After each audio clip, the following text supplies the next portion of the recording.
मित्रों, एक कमेंट देख रहा था, लिखा था कि ध्यान करने के लिए और प्रवचन सुनने में कितना समय लगेगा, कितनी तपस्या करनी होगी। ये प्रश्न महत्वपूर्ण है, इसलिए इस पर थोड़ा चर्चा करेंगे। आज सभी के लिए लाभदायक है।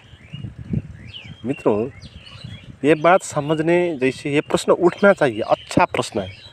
क्योंकि भाई कितना करें, कितने साल से सुन रहे हैं, कितने साल से कर रहे हैं, प्राणायाम कर लिया और डायनामिक कुंडलिनी जैसे प्रयोग भी कर लिए और विपश्यना भी कर लिए और बहुत सारे गुरुओं को भी सुन लिए, ओशो को भी, कृष्णमूर्ति को। और ये सुनते सुनते 20-25 साल हो गए, 50-60 साल हो गए। तो और कितना सुनना होगा? आप इतना तो सुन चुके हैं हम, और कितना सुनना होगा? ये प्रश्न ठीक है।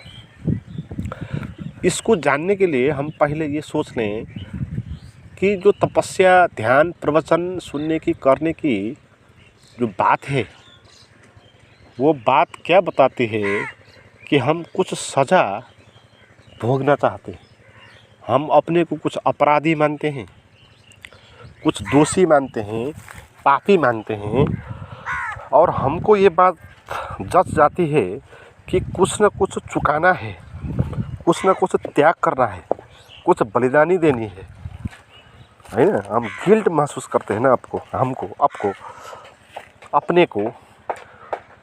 जैसे मनोवैज्ञानिक द्वय कार्ल गुस्ताव जंग और अल्फ्रेड एडलर बताते हैं कि हर एक आदमी के अंदर एक इन्फीरियरिटी कॉम्प्लेक्स होती है। वो कॉम्प्लेक्स हीनता ग्रंथि है।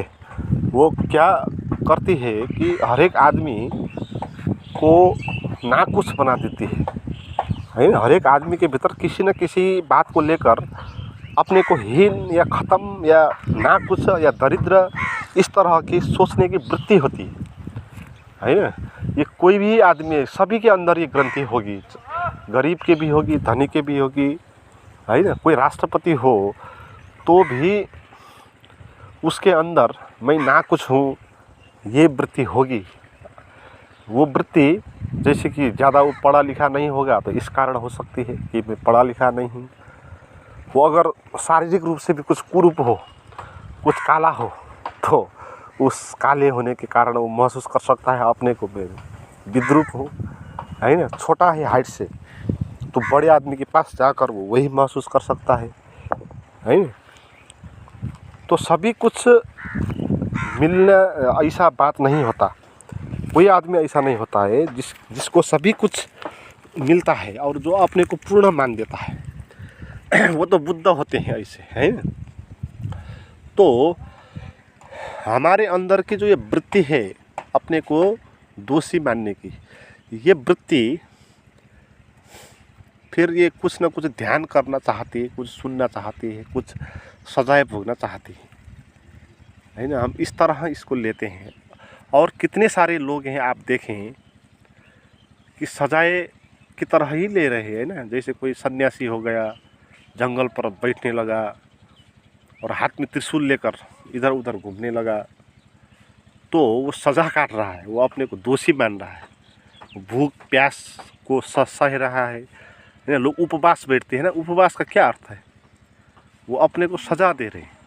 और ऐसे भी धार्मिक परंपराएं होती है, आपने देखी होगी, जैसे मुस्लिम समुदाय में होते हैं, लोग अपने को कोड़े से मार देते हैं। तो सीधे ही दिख रहा है ना, हम अपने को एक पापी मानते हैं, है ना। तो फिर सजाएं भोगना चाहते हैं, तो खुद ही अपने को हम कोड़ा मार देते हैं। तो ये बात स्पष्ट ही है। और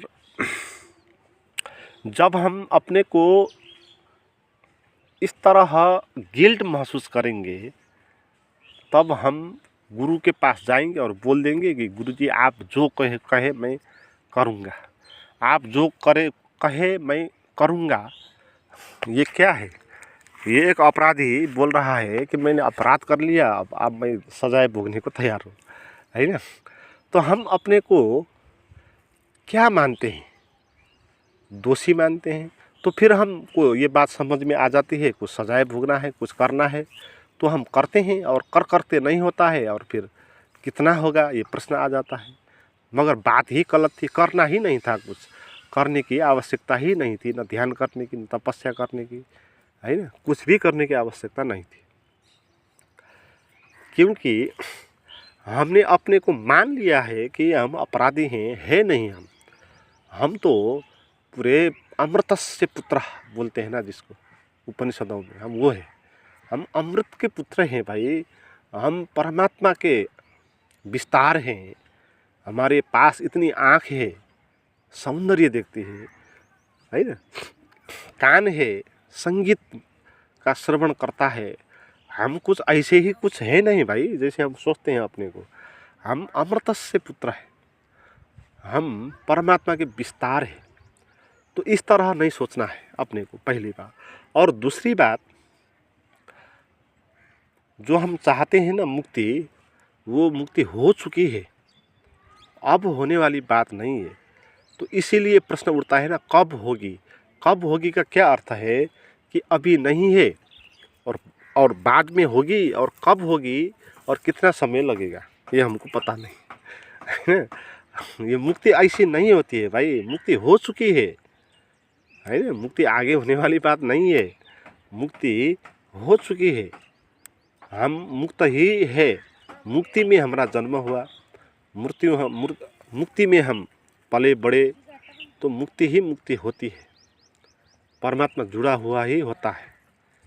तो इसमें जानने क्या है, तो फिर हमको ये जानना है, हम जो मुक्त है मगर मान रहे हैं कि अपने को कि मुक्त नहीं हूँ, इस मान्यता को दूर करना है।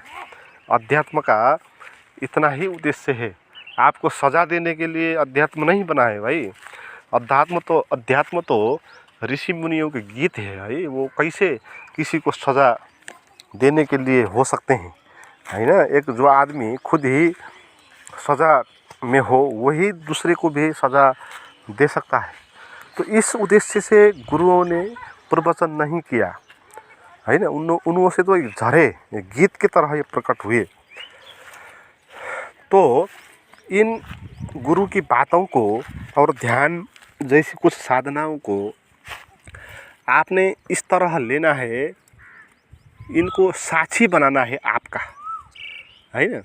ये जो बात घट चुकी है, हो चुकी मुक्ति जो है, उसको पुनः स्मरण करना है। और पुनः स्मरण करने के लिए इन शब्दों का साथ लेना है कुछ समय तक। जैसे कोई आदमी चल रहा है, नदी आ गई तो नदी के पार जाना है, तो वो माझी को साधन की तरह लेगा, है ना। तो इसी तरह हम इन पद्धतियों को, विधियों को लेंगे और एक साधन की तरह लेंगे, और उसका माध्यम से हम अपने भीतर का जो मुक्ति का अनुभव है उसको पारख करेंगे। तो वो पारख करना है, ये सुन के आपको नहीं होगा। इसीलिए तो लोग को बहुत साल हो गए सुन के नहीं हुआ। क्यों नहीं हुआ? क्योंकि वो उनको तो हो ही चुका है ना, अब आगे कोई होने वाली बात तो है नहीं। मगर वो शब्दों के जाल में भटक गए, है ना। उन्होंने इसको एक सजा मान ली।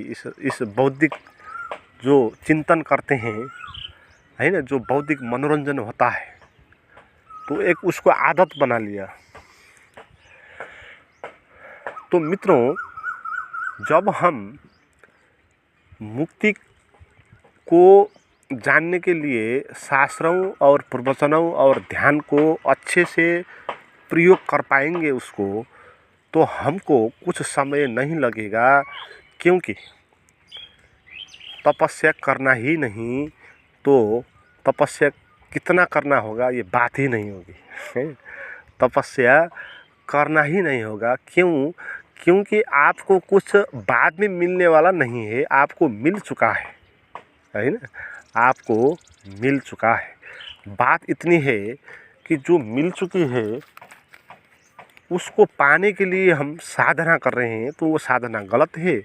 और जो पा चुके हैं उसको पुनर्परीक्षण करने के लिए, है ना, उसको एक भूमिका देने के लिए आप प्रवचन और ध्यान को आप प्रयोग करते हैं तो वो आपको बहुत लाभ पहुंचाएगी। यही तो गुरु और शिष्य के बीच का सत्संग का अर्थ है।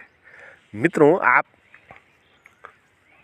ध्यान का प्रवचन भी सुनना चाहते हैं, ध्यान साधना गाइडेड मेडिटेशन का, तो उसके लिए आप डिस्क्रिप्शन में दिया हुआ सूचना वो देख लें।